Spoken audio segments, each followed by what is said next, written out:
Well, joining us now with his take on what's currently playing out on the market scene is Vik Sharma from Differential Capital. Hi, Vik. Good to chat to you once again. I'd say happy Monday, but not with regards to the oil price. There's all sorts of fears at the moment regarding oil. Thanks, Ray. Thank you for having me.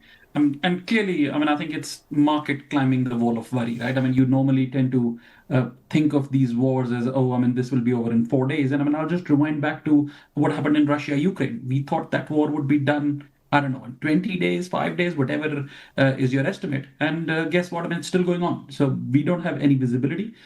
Trump is obviously saying that oil prices would fall eventually, and eventually he might be right. Yes, but until then, I think market just needs to come to the terms with the fact that, guess what, there is a bit of an oil shock. The whole EM trade, which was levered to this story, is now going to unwind a little bit. Obviously, the other side of this story is there are midterm elections in his country, in the US, and the transmission mechanism of oil in US is the fastest because it's the pump price. So those people will probably feel it, and eventually that will put some kind of pressure on him to kind of do a taco, as we call it. Trump always chickens out. So that is another thing in the mix. Nevertheless, I think markets are quite good at eventually pricing in the negativity. Hopefully they'll price it earlier than when the actual news comes and become very negative. As of now, all bets technically are off. You are risk off. That's why your dollar is rising. The inflation risk is quite rampant, and obviously all the rate cut bets are off. That said, I think just take a step back. Eventually, you got to realize that your precious metals are actually still not down from a cliff or something. They're still up year over year, which is bigger part of our market. Sure. So which kind of helps with our trade balance. It is. So South Africa is not as bad. Of course, we are hit. We still have to import oil, but eventually you got to remember our terms of trade are still not as bad. They're not as good as they were, but they're still not as bad. So eventually we hopefully will come out better after all the dust has settled. But as of now, it does look like risk off everywhere. Yeah. What's worrying me, Vik, is that oil price. 2 Fridays ago, we were sitting at $73. You would have seen now $104. This is inflation. Inflation goes to the Reserve Bank. Lesetja Kganyago turns around and says, we might have to increase the repo rate. What are we looking at here? For sure. I think that is what everyone's concern is, that at least rate cuts are out of the window, right? So markets kind of trying to price in that there are rate cuts.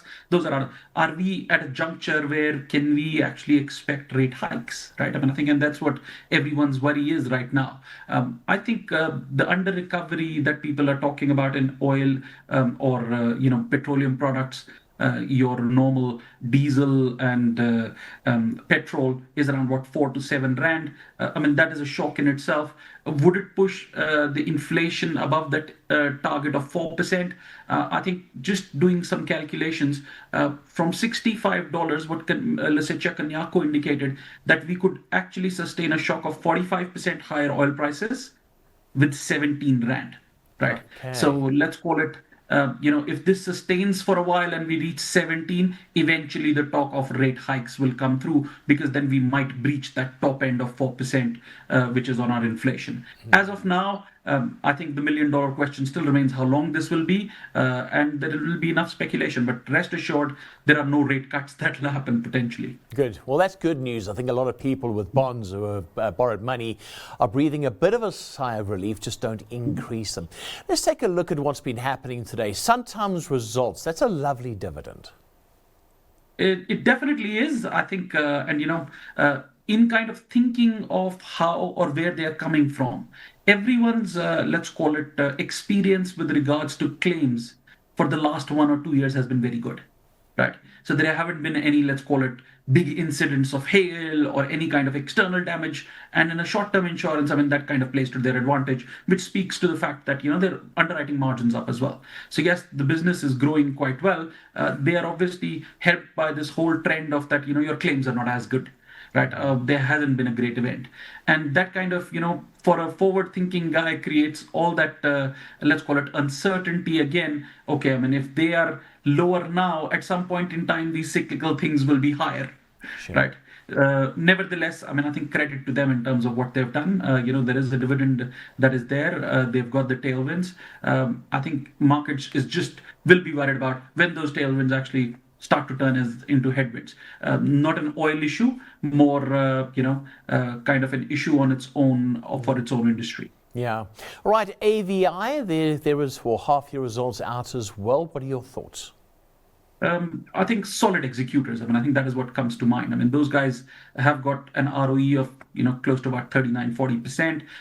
Remember, they hedge longer, and that's why in their results they're telling you that they're actually benefiting from the fact that the rand is strong and the commodities are lower. So don't read this into as oil probably will flow into their first half of next year. So essentially, you're looking at probably more second half of the year kind of issue of oil for them. And there as well, they've got very good pricing power. They've got very good brands. The only concern for the market there has been that they achieve a margin which not a lot of companies globally do. Right. In their food businesses, it's one of the best margins probably across the globe. And I haven't researched it, but I mean, it's at least kind of meeting with probably the top fives, if I could actually put it there, which is obviously a concern that for how long can you sustain it? Especially if there is no top line growth, there's no country growth. They've done phenomenally well. They're, excellent executors. They're excellent cutters of cost. Nevertheless, I think a great place to hide if you want to think about it for next 6 months. Those guys are shielded away from all the negativity. Eventually, they'll have to deal with it. But by that time, hopefully, the inflation narrative has kind of moved to a different level. Yeah, nice analysis. All right. Vik, moment of truth. Where are you putting your money at the moment? I think clearly, like I said, I mean, it's mostly risk off. But nevertheless, I mean, let's think about Reinet. And Reinet kind of indicated that they've now approved the sale of their PICG asset, which is their pension corp asset in the UK. They're going to get this 2.9 billion pounds. I mean, that company is cash flush. It doesn't really have a lot of assets right now. And there are people who are being paid investment fees to invest that money. Now, do you think Reinet can obviously, come up with a very good investment in that short period of time? Probably not. If not, then, Rupert's a smart guy. He's not going to pay people for doing nothing. He might wind up the whole business. If you wind up the whole business, I think there is at least potential more than 20% for all the shareholders. And if you don't, you hope that this kind of negative scenario in the markets might create some opportunity for him to buy some asset cheaply. Yeah. But I think nevertheless, the whole idea here is your downside is not as bad and your upside potentially could be. I don't know whether it'll, go that route of pretty much liquidation or not, but at least it strengthens the whole thing of you won't pay people just for sitting on cash, right? So either they obviously deploy it or you just close the business. Love it. Nice analysis. Thanks, Vik. Really do appreciate you taking the time this afternoon on this Monday. Thank you. That was Vik Sharma from Differential Capital.